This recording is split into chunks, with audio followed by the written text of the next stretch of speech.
Hey, it's your guy Tyrrell back with the interviews. In today's video, we're going to analyze Ronald Koeman's tactics in his first official match as Barcelona manager and break down how his attacking quartet played a key role in their 4-0 destruction over Villarreal.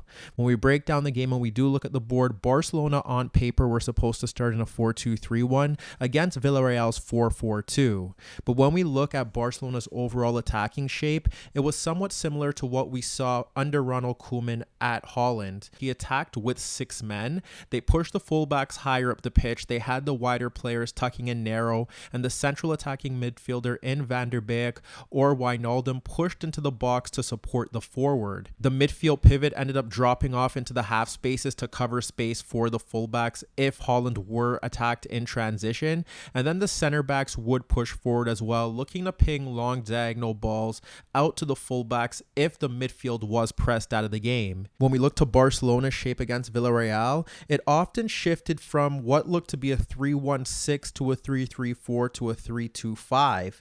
And when we look at their overall base shape, it had Griezmann narrow ahead of Estupiñán. Messi was occupying Torres. Coutinho was dropping ahead of Albiol to look to receive the ball in pockets of space or looking to spin across him into that left channel if Ansu Fati was able to pull out Mario, as Ansu Fati was holding the width. In the earlier stages of that match, with Villarreal dropping off to 2 narrow banks of 4, Busquets was boxed in that midfield zone as Paco Alcacer and Moreno were blocking off the passing lanes into him, and Dani Parejo and Coquelin were looking to step forward. That often saw De Jong dropping to the left of Lenglet to receive the ball in the half spaces, and that allowed Jordi Alba to push forward slightly up the pitch. Out in the right back zone, Sergio Roberto was pushing higher up the pitch to provide width if Griezmann was narrow, but there were times where we did see Griezmann holding the touchline, and that's when you would see Sergio Roberto in a narrow position in Villarreal's half. There's a time where we ended up seeing Barcelona looking more like a 3-3-4 with Messi dropping off deeper,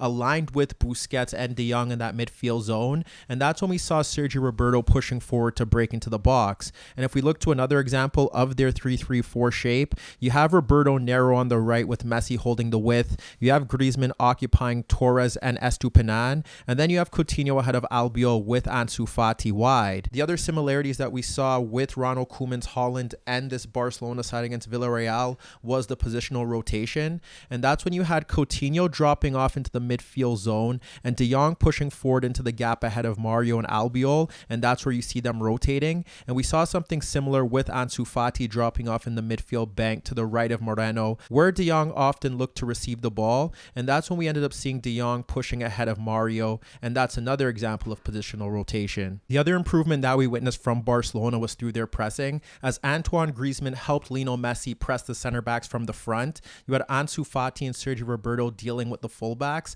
and then you would see either Sergio Busquets and De Jong helping out Coutinho to press Parejo and Coquelin in the center of the pitch.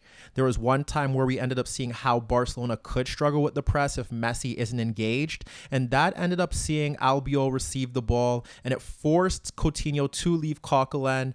And when Coutinho pushed into the path of Albiol, that allowed Coquelin to receive the ball, and Villarreal broke out of the press. However, there were 2 times in that opening half when Messi was engaged, and we ended up seeing Busquets stepping with Coutinho. The first example ended up seeing Asenio play a long ball into Barcelona's half, and the second example witnessed Parejo concede possession to Ansu Fati. However, the key to Barcelona's success in this game was down their left-hand side.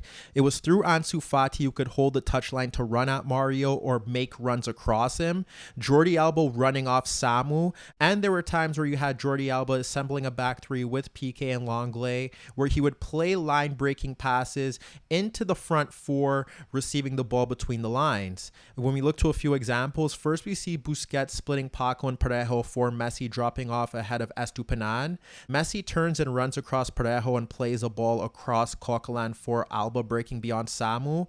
That's when you see Coutinho running across Mario to drag him into the box, and Alba drives to the byline beyond Mario, but his cross is cleared by Albiol. Minutes later, Villarreal are warned of the the threat that Barcelona posed down that left-hand side with balls over the top, as we see De Jong positioned ahead of Mario and Ansu Fati pushing into the gap between Samu and Parejo.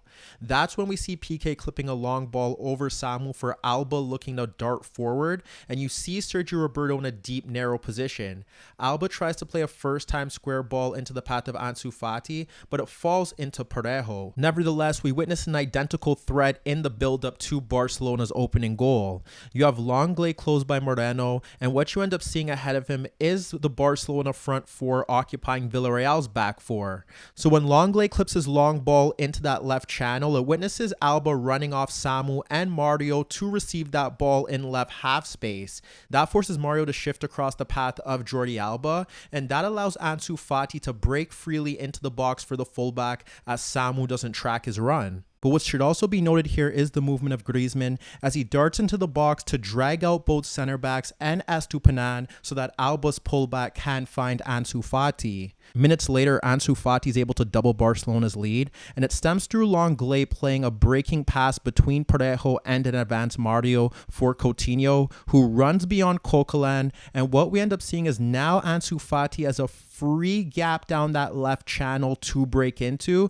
but as Coutinho's breaking towards the box, you also witness once again Griezmann darting between the center backs to create space for Coutinho to slide the ball across Koeman for Ansu Fati, who's free on goal to double Barcelona's lead. When we look to another example, we have Coutinho sliding the ball across Koeman and Moi Gomez for Sergio Roberto, and that's when you see Ansu Fati running across Mario, and Sergio Roberto clips the ball to the back post for Jordi Alba running off Samu. Samu does well to recover, but Jordi Alba simply evades him with a quick body feint and fires a rocket on goal that Asenio has to push over the net. There was a time where Messi played a quick 1-2 around Paco Alcacer with Sergio Busquets, and before Parejo could step towards Messi, he played a first-time ball over the Villarreal defense for Ansu Fati, darting between Mario and Raul Albiol, but his first touch ended up guiding the ball backwards and it ended up hitting off his hand. If we shift back to Jordi Alba, there was a time where Barcelona won possession in Villarreal's half, and you saw Griezmann picking up a loose ball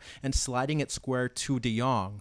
When De Jong looks to push forward, he witnesses Ansu Fati occupying Mario, and that's when you see Jordi Alba speeding beyond Samu into left half space to receive the ball, but when he looks to combine with Ansu Fati, his cross deflects off Mario. Later on in that first half, you saw Messi sliding the ball across Moi Gomez for De Jong in Barca's half, and that's when you witness Ansu Fati speeding forward down that left channel and calling for the ball as he looks to make a run beyond Moreno to break beyond that Villarreal backline. But as De Jong looks to play a long ball over the top for Ansu Fati, Raul Albiol is able to clear his underhit pass. And when we look to Barcelona's third goal around the half-hour mark, we witness positional rotation with Coutinho dropping to get the ball from Alba and De Jong ahead of Albiol. And in that rotation, Barcelona are able to kill off the game. You have Coutinho sliding the square ball to Messi ahead of Villarreal's midfield bank, and Messi splits Parejo and Gomez for Griezmann dropping off Torres. And when Griezmann turns central to play a pass into De Jong ahead of Albiol and Mario, De Jong lays it off to Ansu Fati, who's able to take on Mario 1v1 to the byline, and that's where he's fouled. Hi everybody, thanks for watching, and subscribe here for your latest tactical analysis and daily commentary on the InnerViews show. And if that wasn't enough, don't forget you could find more organic, unfiltered soccer/football analysis on the InnerViews podcast, the best soccer/football podcast in the world, available on iTunes, Spotify, iHeartRadio, Spreaker, and any Android apps on your Android devices.